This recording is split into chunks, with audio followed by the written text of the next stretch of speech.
లోక్సభలో ప్రతిపక్ష నేత రాహుల్ గాంధీ హిందువులపై చేసిన అనుచిత వ్యాఖ్యలు పెద్ద దుమారమే రేపాయి. రాహుల్ గాంధీ వెంటనే హిందూ సమాజానికి క్షమాపణలు చెప్పాలంటూ సంగారెడ్డి జిల్లా చోటకూర్ మండలం సుల్తాన్పూర్ వద్ద నాందేడ్ అకోలా 161వ జాతీయ రహదారిపై బీజేపీ నాయకులు ఆందోళన చేపట్టారు. రాహుల్ గాంధీ హిందువులకు క్షమాపణ చెప్పాలంటూ డిమాండ్ చేశారు. రాహుల్ గాంధీ వ్యాఖ్యలపై హిందువులు మండిపడుతున్నారు.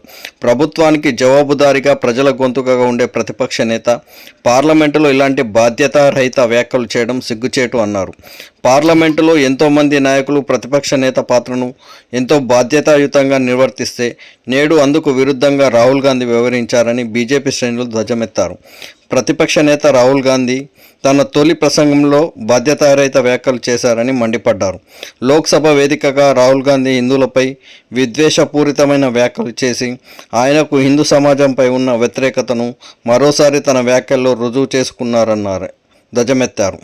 హిందువులను అవమానించడం ఇండియా కూటమికి ఇదేం కొత్త కాదని, గతంలోనూ కూడా ఆ పార్టీని కూటమి సభ్యులు పలుమార్లు హిందూ సమాజంతో పాటు సనాతన ధర్మాన్ని సైతం అవమానించారని ఆగ్రహం వ్యక్తం చేశారు. భవనంలో రాహుల్ గాంధీ హిందువులని అనుచిత వ్యాఖ్యలు చేసిన కారణంగా ఈరోజు చోటకూర్ మండలంలోని సుల్తాన్పూర్ గ్రామంలో రస్తారోకో నిర్వహించడం జరిగింది.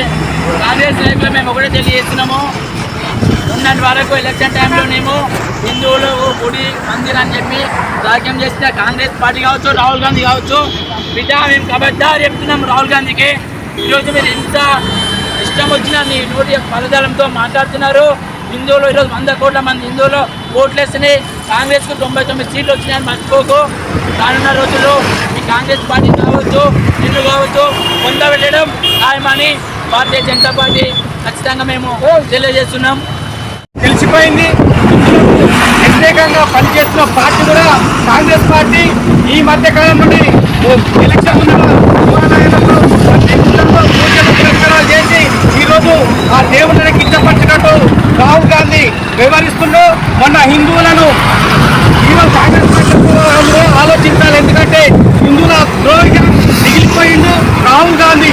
ఆయన రేపు ప్రధానమంత్రి కూడా అయితే ఈ దేశాన్ని నాశనాలు చేసే అవకాశాలు ఉన్నాయి. కాబట్టి ఈరోజు 100కు 99 వచ్చినప్పుడు 543 వచ్చినాయని మర్చిపోతున్నారు కాంగ్రెస్ వాళ్ళు. కాబట్టి 99 నుంచి మీరు 0+ పడిపోతారు రాబోయే రోజుల్లో. ఈరోజు హిందువుల ఐక్యత ప్రతి ఒక్కరూ గమనిస్తారు. ఈ భారతదేశంలో ఈరోజు రాహుల్ గాంధీ సభలు సమావేశాలు పెట్టి కూడా హిందువుల మీద చాలా కుట్రలు చేస్తుండు. కుళ్ళు కుట్రలు చేస్తుంది. కాబట్టి కాంగ్రెస్ పార్టీ క్షమించొద్దు. ఈరోజు ఉమ్మడి పుల్కల్ మండలంలోని చోటకూర్ మండలంలో ఈ రస్తారోకో వాళ్ళ కాంగ్రెస్ పార్టీకి ఒక హెచ్చరికగా మిగిలిపోవాలని కోరుకుంటున్నాం. భారత్ మాతా కీ జై! భారత్ మాతా కీ